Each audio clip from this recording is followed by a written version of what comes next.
Viongozi wa kanisa mbalimbali wamejitokeza kwa nia ya kuikosoa serikali tawala kufuatia kusorota kwa uchumi, ikiwemo gharama ya maisha na mpito wa SHA na Shif. Coupled with high level of unemployment, the escalating cost of living in the country has made life unbearable for millions of Kenyans, with many struggling to afford basic necessities. This crisis is compounded by the increased tax burden, which has eroded the disposable income of a majority of working Kenyans, and the rising prices that have worsened the plight of the most vulnerable. Mr. President, Kenyans are hurting economically. We call upon your government to act swiftly to address these challenges and provide the much needed relief to citizens. Number two, transition from NHIF to Shif and SHA. The transition from the National Hospital Insurance Fund to the Social Health Insurance Fund / Authority has been fraught and compounded with challenges.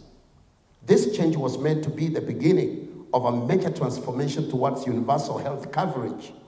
Instead, it has left many Kenyans without functional health insurance covers, forcing them to dig deeper into their pockets to access health care at a time of significant economic hardship. A sick population cannot be expected to meaningfully contribute to national development.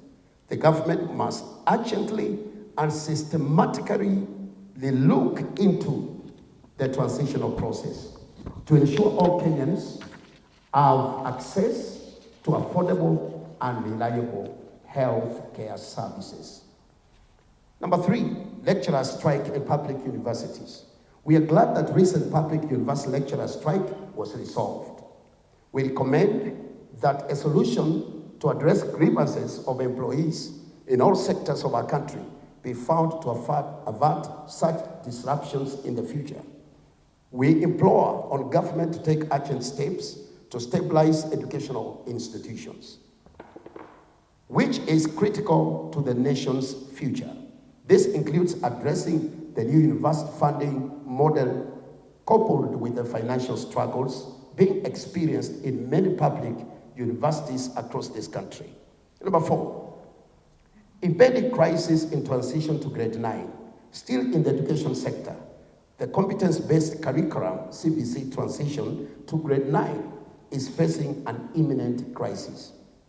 With less than 50 days left before the January deadline, the government has only managed to construct 5,000 classrooms from what we are told out of the required 16,000.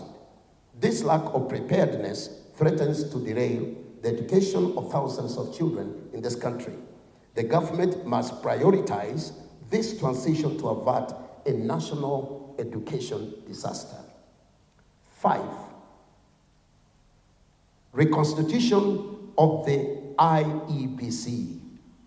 The delay in reconstituting the Independent Electoral and Boundaries Commission, IEBC, is an issue that must be addressed urgently to avoid unnecessary anxiety and speculations in regard to the 2027 elections. We are also aware of a section of Kenyans who are left out without representation in this country.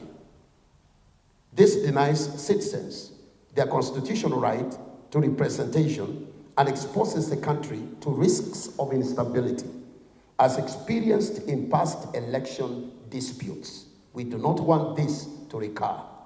We therefore demand that the selection process be expedited to restore confidence in the electoral process. Number 6, corruption and accountability. Further, we note with great concern that corruption continues to undermine our development and erode public trust. The government's failure to decisively punish corrupt officials and recover stolen public funds is unacceptable. There seems to be a general feeling from Kenyans that the top leadership is involved in corruption, and that's why it is condoning this evil and shielding those who are found culpable, which may not be the case. It is time to walk the talk and be seen to slay the dragon of corruption in our country. Bold action is needed to restore integrity and confidence in governance and ensure justice for all citizens. Number 7, national unity. The recent heated political events have left the nation deeply polarized. For example, what happened in Murang'a. This should not be repeated. The president must prioritize fostering unity and reconciliation. It's a symbol of unity in this country. Is it possible for all political rallies and early campaigns to be stopped at this time to avoid what we saw in Murang'a and some other places? It is imperative to bridge the widening divisions in society. We are one people. And our leadership need to lead the country towards harmony and inclusivity. Number 8, unfulfilled promises. During the campaign time, the president promised Kenyans a lot of things.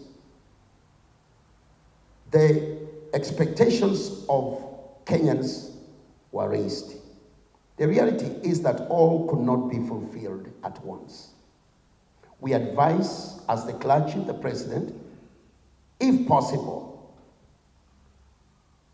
to avoid making more promises at this time, and instead focus in prioritizing flagship projects at those areas that are closer to the hearts of Kenyans, and focus on delivering results of.